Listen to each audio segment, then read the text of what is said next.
Cette journée qu'on a intitulée Prévaction pour une culture du risque partagée.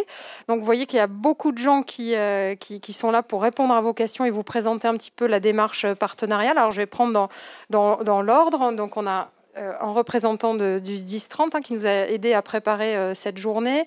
Bien sûr, l'établissement public du Pont du Gard qui nous accueille aujourd'hui. On a des représentants des services de l'État avec monsieur le DDTM du Gard, Christophe Perrin qui représente la préfecture, mon président, le député honoraire Christian Kers, président de l'Association française pour la prévention des catastrophes naturelles et technologiques, Jean-Frédéric Biscay qui représente l'Entente Valabre et qui est un des 3 partenaires qui ont conçu cette journée, avec l'Esprit Sorcier TV représenté par Fred Courant qui vous dira également ce qu'on a prévu de faire ensemble sur place.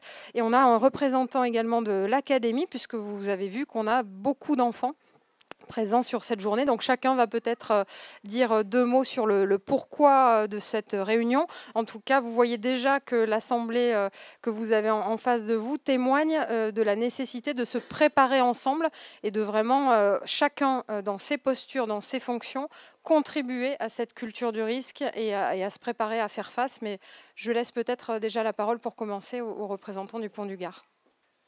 Merci, je vais être rapide et vous saluer, puis vous indiquer pourquoi on a accueilli avec beaucoup de plaisir cette manifestation. D'ailleurs, c'est le bruit des enfants dehors qui donne le sens de notre engagement ici dans cet établissement public au Pont du Gard. C'est d'abord de leur permettre de construire le monde de demain, de vivre dans ce monde-là et de le comprendre. Et la sécurité fait partie de cette compréhension de ce monde. C'est ce qui fait aussi société, c'est ce qui crée du lien. On souhaite créer ici beaucoup du sentiment d'appartenance. Et ces enfants-là, aujourd'hui, doivent bien construire cet environnement-là, doivent le ressentir. Et nous, on est là, établissement public, un lieu qui est ce lieu de transmission entre ceux qui savent et ceux qui doivent apprendre à ces enfants-là.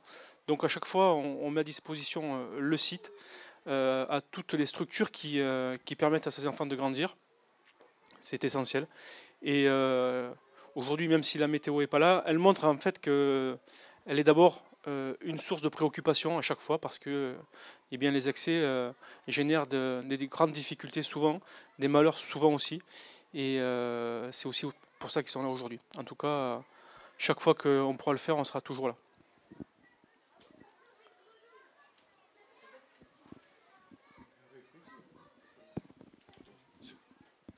Celui-ci fonctionne. Bon, merci Gisèle, merci à chacun de vous de participer à cette journée. Un mot peut-être sur l'association que je représente et que dirige d'ailleurs l'animatrice Ghislaine Verriès-Leblanc. C'est l'Association française de prévention aux catastrophes naturelles et technologiques. C'est l'une des plus importantes associations en termes de prévention et de résilience en France. On est tête de réseau d'un certain nombre d'autres associations. Nous sommes vus confier par le ministère de l'Environnement la mission de promouvoir la culture du risque à travers le territoire national. Alors, il y a une date emblématique pour ce faire, c'est la date du 13 octobre, où nous essayons d'ériger cette journée-là en une journée nationale de la prévention et de la résilience. Mais bien sûr, on ne se consacre pas seulement à une journée. Tout au long de l'année, nous avons des rencontres de ce type. Nous avons des actions à travers les territoires, car pour nous, la conquête de la culture du risque passe par tous les territoires et passe par toutes les générations. Et là, je suis heureux de voir qu'il y a quantité d'enfants. Les enfants, c'est vraiment par eux que passe la culture du risque. Moi, j'avais approché au Japon, à la suite malheureusement d'un séisme, j'avais approché les efforts que font les Japonais pour divulguer cette culture du risque. tout part au Japon de l'éducation. Et on commence à le savoir. En France, des efforts sont faits. Nous avons cette mission de promotion. Nous allons essayer de faire en sorte que dans les années qui viennent, ce soit tous les échelons de la société française qui soient atteints par ces messages sur la culture du risque. Car dites-vous bien que la plupart de nos concitoyens ignorent tout à fait les risques qu'ils peuvent encourir. On peut dire que c'est heureux parce que ça lève de l'inquiétude, mais c'est quand même un vrai problème en termes de prévention. J'aimerais que notre directrice dise quelques mots sur la stratégie actuelle qu'elle conduit pour notre association. Bon, très rapidement, hein, donc Christian Carte l'a dit, on est une association nationale dont l'objectif sur les 4 prochaines années est vraiment de contribuer activement au développement de la culture du risque et de la résilience. Alors sur le développement de la culture du risque, on essaie, et on va essayer de l'illustrer cet après-midi, de travailler sur plusieurs vecteurs. Alors bien sûr, il y a le vecteur éducatif qui vient d'être abordé. Il y a également la mise en situation. Vous le verrez ou vous l'avez vu, on a des démonstrateurs, hein, inondations, table vibrante, et puis il y aura d'autres démonstrations, Jean-Frédéric Biscay en parlera. Donc on essaie de mettre en situation, de développer aussi les compétences par de l'exercice pour se préparer à faire face. Donc ça paraît particulièrement important. On en discutera sur le plateau télé de ce soir. On essaie de varier les vecteurs en ayant bien sûr des actions institutionnelles en collaboration avec les services de l'État, la DDT, la préfecture y reviendra, mais de mobiliser le monde artistique. Les enfants ont la chance aujourd'hui de pouvoir assister à une pièce de théâtre. On croit beaucoup à la multiplicité des vecteurs, le théâtre, la BD, l'art au sens large, les graphes, les chansons, etc. Donc on a d'ailleurs organisé un concours artistique qui va se rejouer cette année. Vous avez quelques œuvres primées ici. Donc ça, c'est sur le développement de la culture du risque. Sur la résilience, on essaie de développer des expérimentations sur des territoires. Donc c'est par exemple travailler avec des personnes vulnérables, des personnes âgées, hein, qui soient en situation encadrée, je dirais, dans des EHPAD ou en situation isolée. Je pense notamment au territoire Xintia, où on est en expérimentation d'ateliers personnes âgées mobilisées. On va essayer de développer des activités également de l'implication citoyenne. Donc on a tout un travail sur les plans d'urgence qui mobilisent des associations, qui ne sont pas des associations dont le cœur de cible est l'environnement ou la prévention des risques. Mais par exemple, l'association de kayakistes, de vélos, peut avoir en son sein des personnes mobilisables, mobilisées déjà sur le sujet, et des moyens mis à disposition sur les risques. Donc ça, c'est un vecteur important. On essaie de faire des territoires d'outre-mer qui ne sont pas représentés aujourd'hui, mais auxquels on fera un clin d'œil au fil des plateaux télé, des territoires exemplaires, puisqu'ils sont très exposés. Souvent, ils ont développé des actions très pragmatiques avec peu de moyens. Donc, on essaie de développer des actions avec eux, de mieux les accompagner. Et puis voilà, il y a plein d'autres actions, de la formation, de la sensibilisation. Et puis voilà, ça démarre, mais ça démarre assez fort avec pas mal de partenariats. Mais Jeff va peut-être nous dire ce qu'on avait prévu justement sur cette journée en termes de diversité d'actions et en faisant un focus peut-être sur les feux de forêt.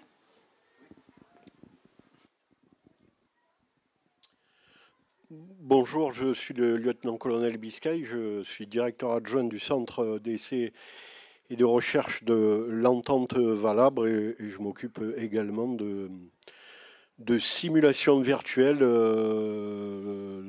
le cadre de la formation des pilotes d'hélicoptères et des pilotes d'avions bombardiers d'eau. L'entente Valabre, c'est un établissement public qui a été créé dans les années 60 et qui avait vocation à l'époque, après les grands feux catastrophiques, à s'interroger sur nos méthodes et notre façon de travailler, et notamment sur le volet de la formation pour lutter contre les feux. Et puis, chemin faisant, on s'est occupé de risques naturels essentiellement, les grandes inondations. Et puis, là aussi, en grandissant, on s'est ouvert sur d'autres domaines. Aujourd'hui, on fait de la formation, on fait de la recherche dans le monde de la sécurité civile. On travaille sur le sujet des outils technologiques appliqués à la gestion de crise. Et puis là aussi, on s'est intéressé aux problématiques d'information des populations, de sensibilisation. Et du coup, c'est dans ce cadre-là qu'on a un peu uni nos forces. Et comme nous avons été appelés à travailler ensemble, on développe des partenariats pour être plus efficaces. Voilà. Ce qu'on va vous proposer aujourd'hui, c'est plusieurs stands. Ghislaine l'a dit. Le domaine du feu de forêt, on y parlera de brûlage dirigé, de feu tactique, qui sont des méthodes certes ancestrales, mais aujourd'hui dont on a certainement sous-estimé l'emploi. Donc ça sera l'occasion de découvrir ces méthodes-là. On aura un stand forcément sur les inondations, avec une voiture, on va dire que c'est une voiture automatisée qui a vocation à rendre compte d'une lame d'eau qui arriverait sur un véhicule quand on est piégé. C'est aussi une table vibrante qui incarnera ce que c'est qu'un tremblement de terre quand ça se produit. On parlera de drones, on parlera de recherche, et puis on aura aussi une manifestation. C'est jamais évident de monter ce genre de manifestation, surtout à la période. Alors vous l'avez vu, il pleut, donc il y a peu de chances que ça brûle ce matin, en tous les cas. Mais disons que cet après-midi, on aura le passage de ce qu'on appelle un Super Puma, qui est un hélicoptère bombardier d'eau lourd, qui peut larguer et de l'eau et des produits retardants. Alors c'est un gros hélicoptère, il faudra un peu rester à distance. Mais c'est l'incarnation finalement de ce que la France a décidé à l'aune des feux de Gironde. Parce qu'on a bien compris qu'il fallait qu'on monte en puissance en matière de moyens, et que l'hélico que vous verrez tourner cet après-midi, c'est un peu l'incarnation de cette politique de sécurité civile que l'on a mis en œuvre là depuis 2 ans et qu'il faudra poursuivre. Voilà, j'ai été long et je passe le micro à Fred. Merci beaucoup. En 2 mots, moi je vous présente l'Esprit Sorcier TV et pourquoi on est là. L'Esprit Sorcier TV, c'est un petit peu le prolongement de C'est pas sorcier, une émission que vous avez peut-être connue sur France Télévisions qui a duré 20 ans. Et on a monté une chaîne dans un premier temps sur YouTube qui s'appelle l'Esprit Sorcier TV. C'est une chaîne science et environnement. Notre souhait, c'est que ce soit gratuit surtout. Donc on travaille en faisant des coproductions avec des partenaires. Et depuis le mois de décembre dernier, au-delà d'Internet, on est aussi sur les box des télés d'Orange, de Free et de Bouygues. Notre objectif, c'est de diffuser le plus largement possible tous les sujets qui concernent la science et en particulier l'environnement. Et comme on est aussi pas mal dans l'éducatif, comme vous devez le savoir, et le pédagogique, et nous aussi, les sujets sur la prévention des risques majeurs, on a été amenés à travailler ensemble aussi sur tous ces thèmes-là, ça nous tient à cœur. Donc faire apporter la prévention, plus d'informations vers les jeunes, c'est ce qu'on a envie de faire. Donc là, aujourd'hui, on a monté, avec l'aide de la FPCNT, bien sûr, et des autres partenaires, un plateau télé qui est en train de sécher.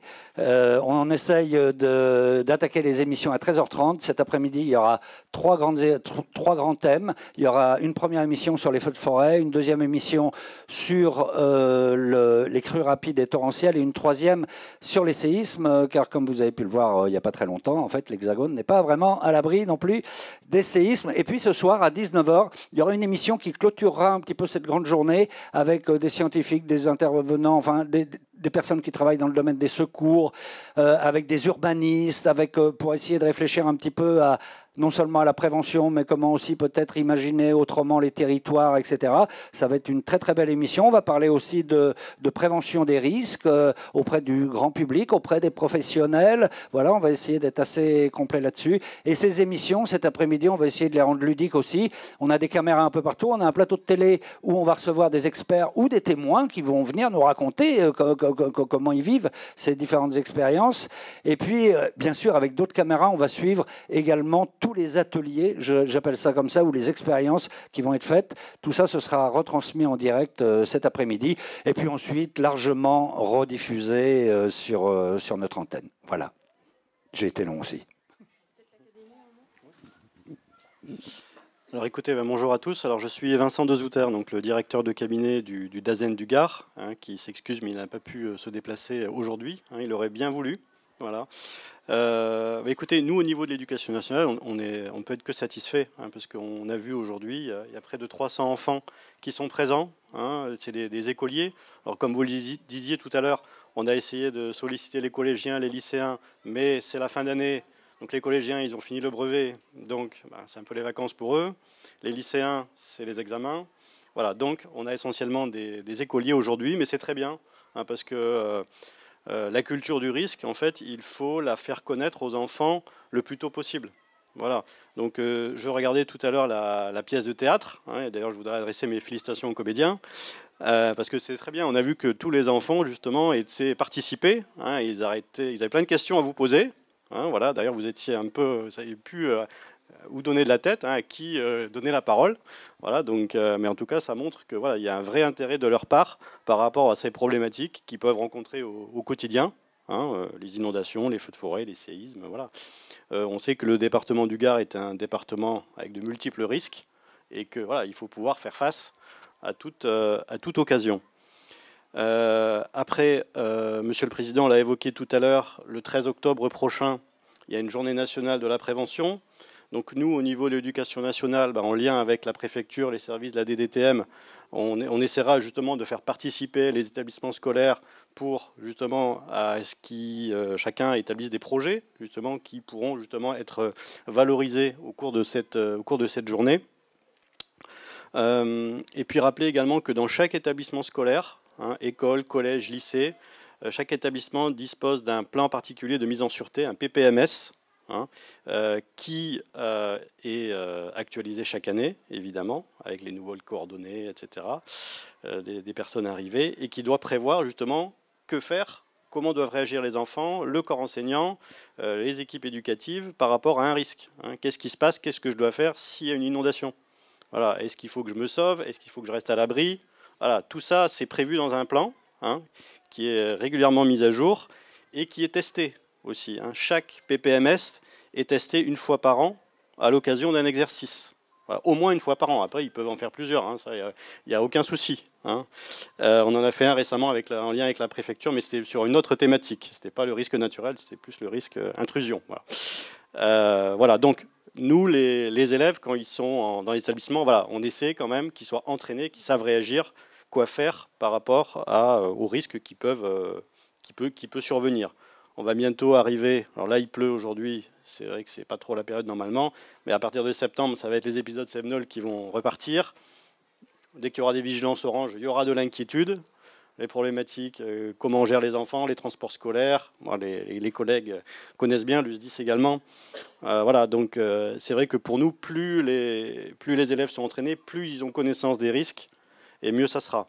Et après, l'idée, c'est aussi que les enfants en parlent aussi à leurs parents, savoir comment réagir. Chaque année, quand il y a des problématiques d'inondation, on sait qu'il y a des parents qui veulent venir chercher les enfants à l'école. Alors non, c'est pas ce qu'il faut faire. Voilà. On diffuse le message régulièrement parce que vous vous mettez en danger. Voilà. Donc il faut que les parents sachent que leur enfant est en sécurité dans l'établissement. Voilà.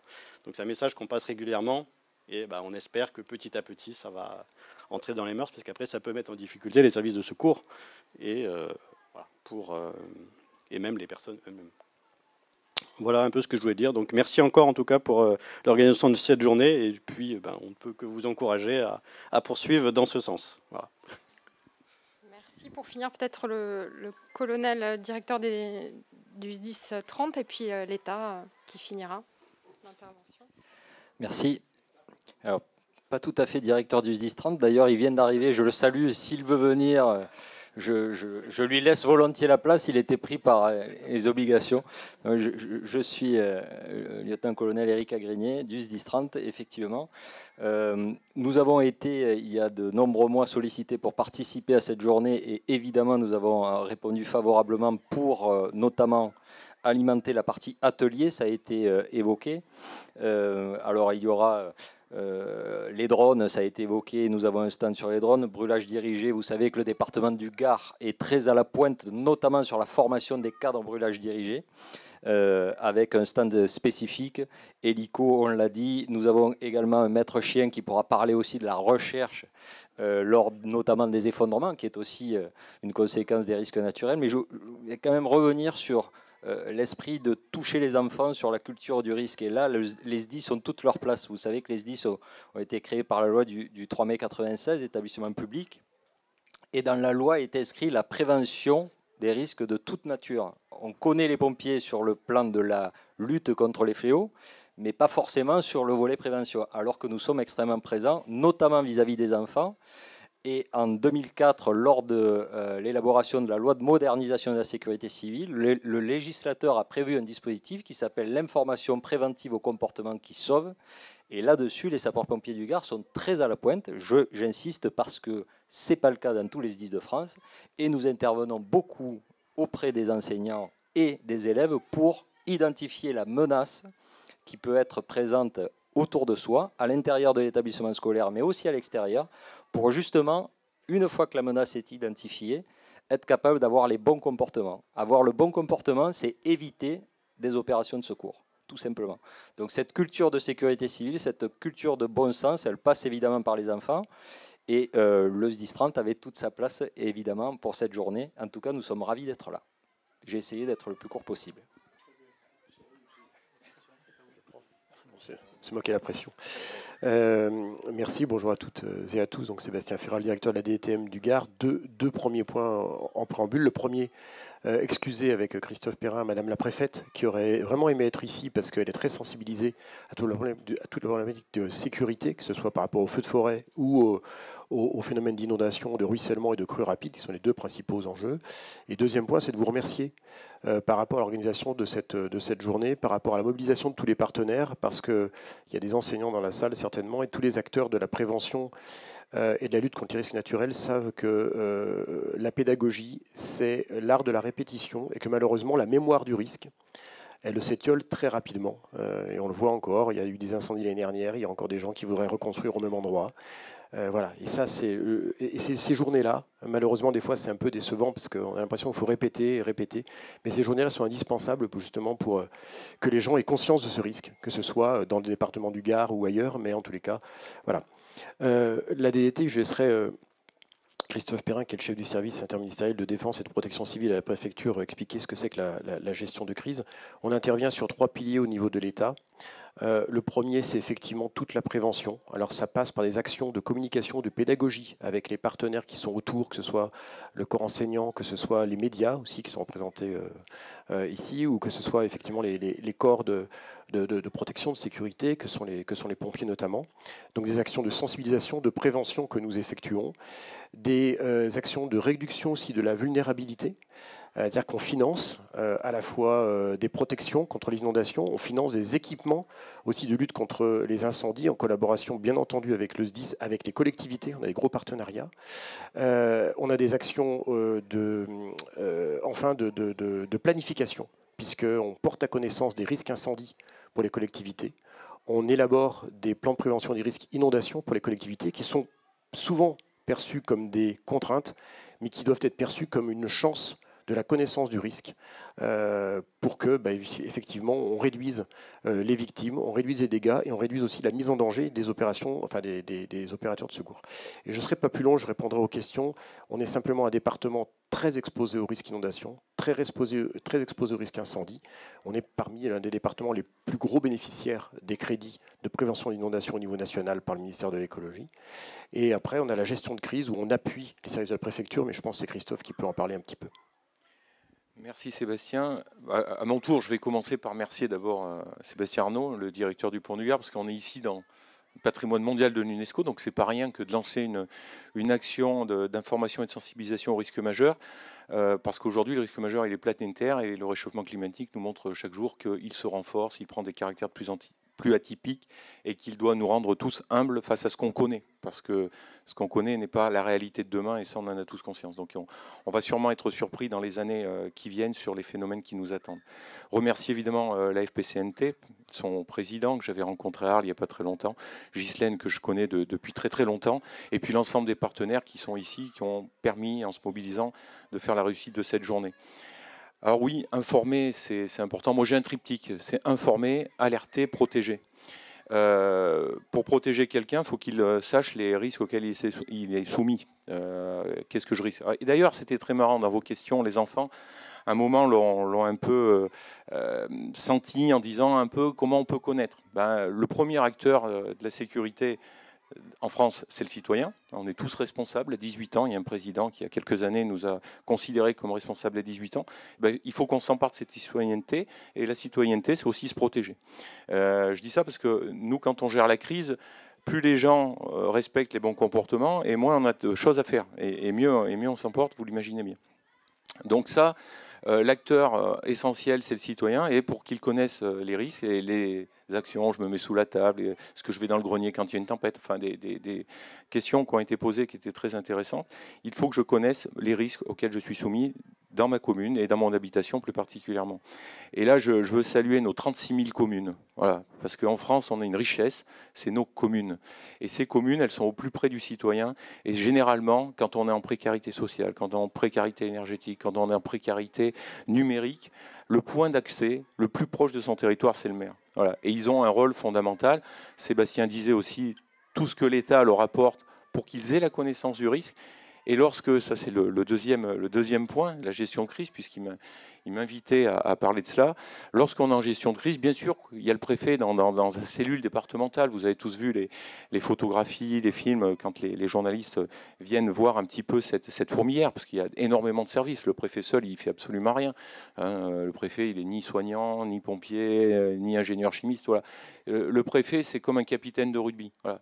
Il faut qu'il connaisse ses joueurs, c'est-à-dire les acteurs qui vont pouvoir porter les secours, et il faut qu'ils mettent ça en musique et qu'ils coordonnent l'ensemble de ces acteurs. Donc ça, c'est un point tout à fait essentiel. Et pour cela, plus le citoyen sera formé, plus il prendra les bonnes décisions et plus les conséquences, on parlait de résilience, hein, c'était le thème d'Arles, et plus la résilience sera facile à faire, parce que les gens ne seront pas mis en danger et ils sauront acquérir ces bons fonctionnements. Alors, je finirai là-dessus. On a évidemment des marges de progrès énormes. On le mesure tout le temps parce que les morts que l'on a, on les a tous en mémoire. J'étais là en 2002. Je peux quasiment vous citer les quartiers, les comportements, les mauvais comportements qu'ont eu les gens. Et ils l'ont payé de leur vie, quoi. C'est pas rien. Et donc ça laisse un peu. On est tous un peu, évidemment, tristes de cela, en se disant qu'on aurait pu, s'ils avaient été mieux informés, peut-être, être sauvés. Donc il faut que chacun mesure bien ce qu'il a à faire. Chacun demande des libertés. Et là, il a le moyen de s'en saisir. Il y a énormément d'informations, les médias, les associations. On trouve de l'information partout. Les mairies peuvent en diffuser, les sites internet. On regorge d'informations. Il faut juste prendre un tout petit peu de son temps, juste un peu. On se déconnecte de réseaux sociaux, etc. Et on va assurer sa propre sécurité. Ça peut rapporter gros. Ma conclusion, c'est qu'un citoyen bien informé, il en vaut deux. Voilà, merci. Vous avez indiqué qu'il fallait que les populations locales connaissent les problématiques de risque. Mais quand on est un touriste et qu'on est un visiteur, on va dans des territoires que l'on ne connaît pas. Et comment on a cette transmission-là et cette connaissance de l'endroit où on va se promener sans connaître les risques? Alors, comme je le disais, il y a plusieurs moyens. Alors évidemment, préparer son voyage, c'est aussi préparer les risques auxquels on va être exposé. Voilà. Je suis allé en Corse et il m'est arrivé, pourtant Dieu sait que je connais la problématique des feux de forêt, de me rendre dans un massif forestier et de voir des voitures jaunes barrer la route. Donc j'ai compris, je me suis dit manifestement le massif est fermé, et il l'était, donc j'ai rebroussé chemin. Donc et pourquoi? Parce que je n'avais pas pris la précaution d'aller sur un site internet qui est celui de l'État, on parlait de l'entente de Valabre, et sur lequel je prends ce risque-là, hein, le risque feu de forêt. On est évidemment informé la veille. Alors, il y a l'histoire de la langue, etc. Mais enfin, il y a plusieurs moyens pour traduire ou d'avoir des informations en plusieurs langues. Donc ça, c'est la première chose aussi, c'est d'être curieux. C'est de se dire, moi, je suis étranger, je viens dans un endroit que je ne connais pas. Bien, et tu as raison. J'ai en mémoire ce couple de Belges qui étaient venus et ils sont restés 3 heures en France. Ils sont repartis. Ils sont venus à 3, ils sont repartis à 2. Parce que là aussi, il y a eu un défaut de surveillance. La responsabilité incombe à tous les établissements que vous allez fréquenter. Vous allez dans un camping. Ce camping a un cahier de prescription, de conditions de sécurité vis-à-vis des risques auxquels il est soumis. Donc ça veut dire que quand le touriste allemand, le touriste anglais, enfin que sais-je encore, va débarquer dans le camping, on va lui donner une brochure d'information, évidemment en plusieurs langues, dans la langue qu'il comprend, de façon à ce qu'il connaisse les risques et qu'il connaisse, ça a été largement répété, parce que les actes réflexes, il n'y en a quand même pas 50 000. C'est quand même assez simple. Le premier réflexe résilient, le plus commun, c'est de se mettre à l'abri dans un bâtiment en dur. Ça a été dit et répété, et c'est sûrement pas celui de prendre la fuite. Les enfants, qu'est-ce qu'on fait quand je suis en forêt s'il y a des flammes? S'il y a des flammes en forêt, on va être vite ennuyé parce que les flammes courent plus vite que nous. Donc il y a tout un tas d'informations qui sont à disposition dans différents établissements qui ont leur propre cahier de sécurité. Et un établissement comme le Pont du Gard, on peut le souligner, il y a un service de sécurité qui va veiller aussi sur la sécurité des gens qui viennent, qui prennent un ticket.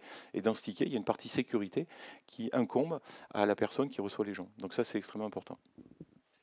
Si je peux compléter ce que dit Christophe, pour aller dans cette ligne-là, quand il y a des alertes, notamment les alertes oranges, qui sont diffusées par la préfecture, il y a une obligation pour tous les élus de mettre en œuvre leur plan communal de sauvegarde. Ce plan communal de sauvegarde, il va donc mettre en œuvre tout un système d'information, d'alerter les établissements sensibles, notamment des établissements qui reçoivent du public, les campings, etc. Donc ça, c'est le premier niveau que déclenche la préfecture, et donc tous les acteurs de territoire, et notamment les élus, comme le soulignait Christophe Perrin, ils sont sensibilisés. Ensuite, au quotidien, avec toutes les forces de terrain, donc il y a les collègues pompiers qui sont là, mais on a aussi à citer les collègues gendarmes qui ont des brigades environnement, on a l'Office français de la biodiversité, on a l'Office national des forêts, et les services de la préfecture, avec la DDT, on coordonne finalement ces patrouilles de sensibilisation tout le temps dans les parcs, dans les campings, au bord des rivières, pour éviter de faire des barbecues quand on est en situation. On a une carte météo des forêts. Quand il y a un risque incendie, on est encore plus vigilant pour sensibiliser tous les gens, y compris des gens qui ne parlent pas la langue. Donc on va aller sur les endroits les plus sensibles. On va prendre un arrêté de fermeture des massifs quand il y aura des risques incendie forts. Donc là, ça va permettre à la fois aux forces de l'ordre, ONF, gendarmerie et pompiers, de clore l'accès à ces massifs. Donc il y a des moments quand les gens ne vont pas aller chercher l'information eux-mêmes, les acteurs de terrain vont aller à la rencontre de ces personnes pour leur signifier qu'il y a un risque majeur et qu'il y a des comportements qu'il ne faut plus adopter, quoi. Donc c'est une action qui est coordonnée entre tous les acteurs. Si vous permettez, à la FPCNT, on a pris conscience de ce lien dangereux entre le tourisme et le risque. Nous avons créé un groupe de travail dans lequel nous impliquons beaucoup les élus locaux, car on a tous un peu parlé des élus locaux qui sont les acteurs prioritairement concernés dès qu'il y a une crise. On s'adresse au maire en lui disant que ça ne va pas, bien entendu. Et donc, nous avons créé un groupe de travail de façon à permettre à chacun d'éveiller les consciences des touristes. Alors, il y a des expériences déjà qui ont été lancées. Je vois le responsable des comités feux de forêt du 13. Pendant longtemps, ils ont installé un stand sur l'une des plus grandes aires de repos de France, l'aire de Lançon de Provence. Et dès le début de l'été, ils faisaient de l'information sur l'ensemble des risques et comment pourvoir à la sécurité contre ces risques. Et je crois qu'on a tous une responsabilité à cet égard. On a parlé des enfants. Là aussi, il faut faire un effort de pédagogie, mais je crois beaucoup que maintenant, les acteurs du risque et du tourisme, ça passe beaucoup par les élus locaux. Et là, nous avons un travail considérable qui nous attend, mais que nous avons déjà entrepris. Alors, Ouais, on va devoir peut-être arrêter, mais je voulais juste vous dire qu'on organise d'ailleurs sur le sujet risque et tourisme, donc un colloque et un séminaire de travail et d'échange international sur le sujet à Cannes, puisqu'on a la chance d'être en partenariat avec l'Institut Chavagne qui forme à l'international les acteurs du tourisme, et donc avec des grands groupes hôteliers, etc. On va se réunir avec des représentants indiens notamment qui vont venir échanger avec nous sur la préparation des touristes et de l'acteur du tourisme, du professionnel, comme vecteur de culture du risque et comme acteur résilient également en son sein. Et on a parlé effectivement de l'association départementale des comités feux de forêt des Bouches-du-Rhône qui peut s'avancer, que je voulais aussi remercier pour sa présence et qui travaille, Christian Kert l'a dit, au plus près du terrain pour impliquer les citoyens dans les comités feux et réserves communales. Tu peux t'avancer, Jean-Louis, même devant. Remercier l'amicale également des sapeurs-pompiers du Gard, hein, qui forment aux gestes qui sauvent. Et puis on a d'autres associations, les pompiers de l'urgence internationale, qui sont là avec leur table vibrante et qui sont des acteurs clés au niveau international du sauvetage des bléments, et l'association française du génie parasismique qui sera présente également sur les plateaux télé. Mais peut-être un dernier mot à Jean-Louis sur l'implication citoyenne et son rôle, hein, et le rôle de ces comités feux. Et puis après, on ira déjeuner ensemble à l'étage du restaurant. Normalement, on ne parle pas après l'état, mais bon. Non, loin de là. Tout à l'heure, Christian a parlé du rôle du maire. Bon, il ne faut pas oublier que c'est le directeur des opérations de secours tant que ça touche sa commune. Après, il reste toujours responsable et c'est le préfet qui prend d'os. Mais oui, il y a aussi une filière qu'il faudrait peut-être pousser, regarder, aider. C'est la mise en place des réserves communales de sécurité civile. Parce que dans les plans communaux de sauvegarde, on parle des personnes ressources, et les personnes ressources, ce sont les citoyens. Alors évidemment, ça ne se fait pas un claquement de doigts, il faut expliquer, il faut aller vers les citoyens. En tous les cas, nous, Bouches-du-Rhône, puisqu'on est organisé depuis 50 ans sur le sujet, on travaille avec le Var, les Alpes-Maritimes, le Vaucluse, avec l'Hérault. On a aidé l'Ardèche à monter des réserves pour cet été. Donc voilà, on vous propose sur le département du Gard de venir apporter un petit coup de main. Pas faire pour, mais faire avec. Voilà, merci pour l'accueil. Et puis, j'espère qu'il y aura de nombreuses manifestations de ce type sur le pourtour méditerranéen, mais aussi partout en France. Je vais vous donner quatre chiffres pour se quitter, montrer que le chemin est en avance, mais que le chemin est encore long. On a fini il y a quelques semaines, au niveau de l'association, une enquête auprès de 10 000 Français. 50% des Français nous disent « je ne connais pas en fait mon exposition ». Dans ces 50%-là, la moitié disent « je ne connais pas, c'est-à-dire je la nie, je pense que je ne suis pas exposée », et la moitié nous disent « non, moi je n'ai aucune information, je ne sais pas où la trouver ». Quand les citoyens sont conscients qu'ils sont exposés, on leur dit « mais est-ce que vous passez à l'action ?» Là, passer à l'action, ça peut être avoir un kit familial de sécurité, regarder si on est en zone inondable, etc. Seuls 12% des Français nous disent passer à l'action quand ils sont conscients d'être exposés. Et quand on leur dit « vous impliquez-vous au quotidien dans une réserve communale, dans une association de protection de l'environnement », 6% des Français nous disent « oui, je m'implique ». Pourquoi on ne s'implique pas ? Parce que souvent on n'a pas le temps, mais en tous les cas on voit que par un accompagnement, une prise de conscience, on peut arriver à une société où tous individuellement et collectivement on est impliqués. En tous les cas on a besoin de ça, parce que l'avenir peut être meilleur si on est tous résilients et préparés. Donc c'est ce qu'on va travailler ensemble aujourd'hui, et vu qu'il faut faire vite parce qu'à 13h30 on est sur le plateau, on va vous proposer d'aller déjeuner ensemble pour poursuivre la discussion, donc au restaurant, à l'étage, tout au fond.